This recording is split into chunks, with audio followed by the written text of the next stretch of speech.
Economics professor Ralph Steuer of the University of Georgia was on the cutting edge of this movement long before the embargo was lifted. This is his third visit to Vietnam in late 1993. He is joined in this cooperative academic venture by J. Don Edwards, an accounting professor who has worked and traveled extensively in the former Soviet Union, and Dwight Lee, a professor of free market enterprise. Also accompanying the professors was Axwan Wu, international business consultant to the Terry College of Business and a former Vietnam citizen himself. Their goal? To help Ho Chi Minh City University of Technology establish Vietnam's first graduate program in business management. On each visit, Dr. Steuer has taught at Ho Chi Minh City University and worked with its administrators to westernize curriculum. His third trip comes only 8 months after his second. Changes, he notes, are coming remarkably fast.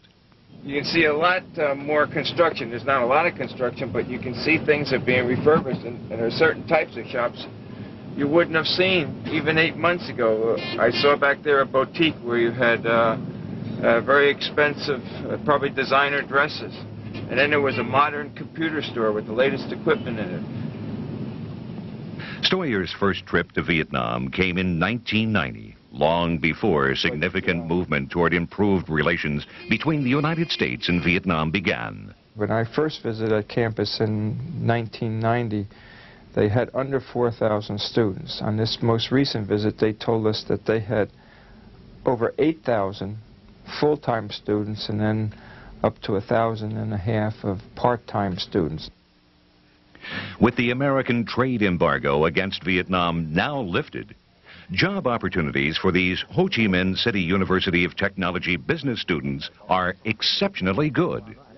There's a great demand with these new foreign corporations trying to develop a presence in Vietnam for people who understand the local Vietnamese situation and economy, are fluent in the nuances of the culture and the language, and would also have an understanding of how international business is conducted according to the Western models.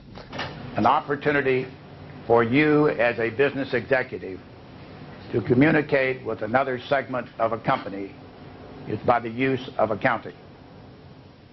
Basic accounting principles. Under the planned system of communism, Western business concerns, such as productivity levels, cost efficiency, and employee relations, were seldom, if ever, considered. As Vietnam continues transition to a free market and seeks to fully join the global economy, these Ho Chi Minh City University students will be their nation's business and industrial leaders. The relationship between the ownership of our assets provided by, if you like, the creditors and the owners will vary depending upon industry and the risk, the financial risk that exists in that industry. Dr. J. Don Edwards is the Toll Professor of Accounting at the University of Georgia. Key element, of course, is what they're going to do with private property and property rights.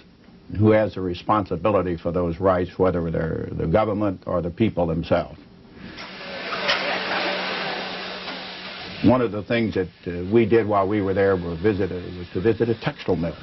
And while we were there, one of the primary elements that was being considered by the general management of that particular factory, which at one time employed as many as 7,000 people, one of their primary concerns was how were they going to be able to distribute that property to the workers and to the managers on an equitable basis. How were they really going to determine the value of the property? And because currently it belongs to everyone in the country because of the nature of the government that they have.